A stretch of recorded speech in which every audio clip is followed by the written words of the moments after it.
Assalamualaikum warahmatullahi wabarakatuh. Halo, perkenalkan nama saya Asa Utami Salewata dari Universitas Negeri Makassar, Fakultas Ilmu Pendidikan, Prodi PG PAUD, kelas 21A. Di sini saya akan membahas tentang bab 2 model pembelajaran. Pada A, konsep model pembelajaran, terdapat satu model pembelajaran. Model dalam bidang pembelajaran berkaitan dengan struktur konsep pembelajaran yang dikembangkan. Model berfungsi untuk merancang dan merumuskan tujuan pembelajaran secara spesifik, mengembangkan dan menetapkan materi pembelajaran, merumuskan aktivitas belajar yang spesifik. Joyke dan Weil menjelaskan model pembelajaran melalui 4 model kelompok, yaitu yang pertama, model pengolahan informasi, the Information Processing Family, dan yang kedua, model personal, the Personal Family, dan yang ketiga, model sosial, the Social Family, dan yang keempat, model sistem perilaku, the Behavioral System Family. Penerapan model pembelajaran yang dipilih guru untuk diterapkan dalam pembelajaran di PAUD perlu dimodifikasi dengan model dan pendekatan bermain yang sesuai dengan karakteristik dan kebutuhan perkembangan anak usia dini. Guru PAUD perlu yakin bagaimana setiap tahapan dari model pembelajaran yang digunakan membuat anak senang, nyaman, aman, dan semangat melakukan kegiatan-kegiatan yang dirancang guru melalui penataan dan pengelolaan kelas yang berkaitan dengan media, sumber belajar, dan alat-alat yang perlu digunakan anak dalam melakukan kegiatan belajar dan bermain. Kedua, pendekatan pembelajaran. Pendekatan pembelajaran merupakan prinsip-prinsip kepercayaan atau ide tentang hakikat belajar yang diterjemahkan ke dalam pembelajaran. Guru PAUD perlu mengenali karakteristik setiap anak yang dilayani dalam pembelajaran, sehingga rancangan yang disusun guru dapat memberi peluang kepada anak untuk bebas melakukan aktivitas belajar dan bermain. 3. Strategi pembelajaran. Kem mengemukakan bahwa strategi pembelajaran adalah suatu kegiatan yang perlu dilakukan atau dikerjakan guru dan peserta didik agar tujuan pembelajaran dapat dicapai secara efektif dan efisien.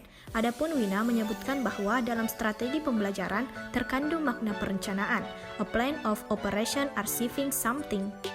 4. Metode pembelajaran. Metode dalam rencana keseluruhan menyajikan materi secara tertib. Tidak ada bagian yang bertentangan dan semuanya didasarkan pada pendekatan yang dipilih. Suatu metode bersifat prosedural. Dengan satu pendekatan bisa digunakan beberapa metode. 5. Teknik dan taktik pembelajaran. Teknik adalah implementasional yang terdapat di dalam kelas pembelajaran. Ini adalah trik, strategi, atau penemuan khusus yang digunakan untuk mencapai tujuan berlangsung. Teknik harus konsisten dengan metode dan selaras dengan pendekatan. Guru PAUD perlu memperhatikan teknik yang sesuai digunakan untuk anak usia dini. Misalnya, bagaimana teknik guru bertanya pada anak usia dini yang tentunya berbeda dengan siswa di jenjang sekolah lainnya. Selanjutnya, pada bagian B, model pembelajaran dari ahli PAUD.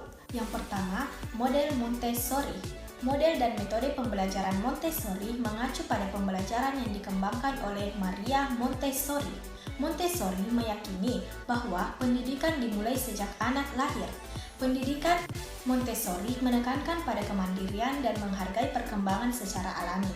Metode pembelajaran ciptaan Montessori ini dibagi menjadi 3 bagian, yaitu motorik, sensorik, dan bahasa, serta penekanan utama ditunjukkan pada perkembangan alat-alat indera. 2. Model Highscope.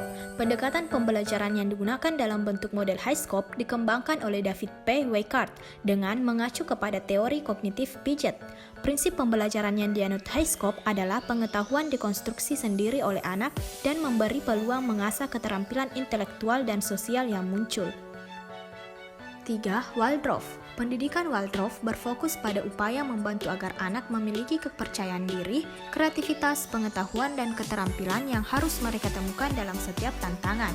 Metode pendidikan di sekolah Waldorf lebih menekankan pada upaya membangkitkan dan memulihkan kemampuan anak sehingga aktivitas anak tidak semata-mata ditunjukkan pada aspek intelektual. 4. Reggio Emilia. Pendidikan yang diberi nama Reggio Emilia merupakan salah satu pendekatan pendidikan untuk periode kanak-kanak.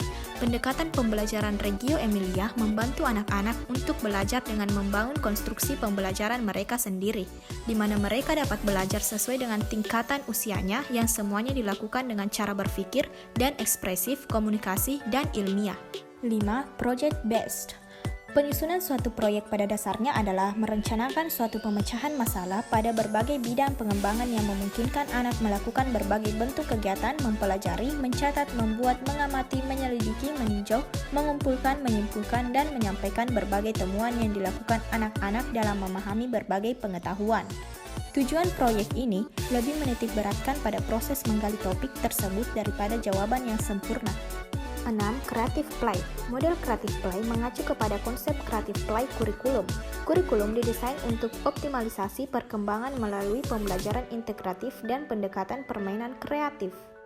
Yang ketujuh, Bank Street. Bank Street merupakan salah satu institusi pendidikan yang diperkenalkan pada awal 1800-an. Teori dasar yang dijadikan pedoman adalah teori psikodinamika Freud, pendidikan progresif John Dewey, dan teori konstruktivisme atau teori interaksional. Bank Street memandang pendidikan merupakan sebuah kesempatan untuk membangun sebuah masyarakat yang lebih baik. Pada bagian C, model pembelajaran sarana. Yang pertama, model kontekstual. Pembelajaran kontekstual dikenal dengan Contextual Teaching and Learning, CTL. Pembelajaran kontekstual merupakan upaya pembelajaran peserta didik dengan menggunakan pemahaman dan kemampuan akademiknya dalam berbagai konteks, mengait-ngaitkan antara materi yang digunakan dalam pembelajaran dan situasi dunia nyata siswa atau anak. Yang kedua, model kooperatif. Pembelajaran kooperatif adalah strategi pembelajaran yang melibatkan partisipasi anak dalam kelompok untuk bekerja sama menyelesaikan tugas mereka. Dan yang ketiga, pembelajaran berbasis masalah, problem-based learning. Pembelajaran berbasis masalah memberi peluang kebebasan pada peserta didik.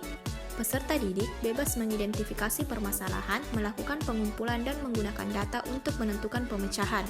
Pembelajaran berbasis masalah juga dapat digunakan dalam pembelajaran di PAUD. Permasalahan yang diajukan tentu perlu disesuaikan dengan karakteristik dan perkembangan kemampuan berpikir anak usia dini. Itulah tadi materi dari bab 2 tentang model pembelajaran. Apabila ada kesalahan kata dari saya, mohon dimaafkan. Wabillahi taufiq wal hidayah. Wassalamualaikum warahmatullahi wabarakatuh.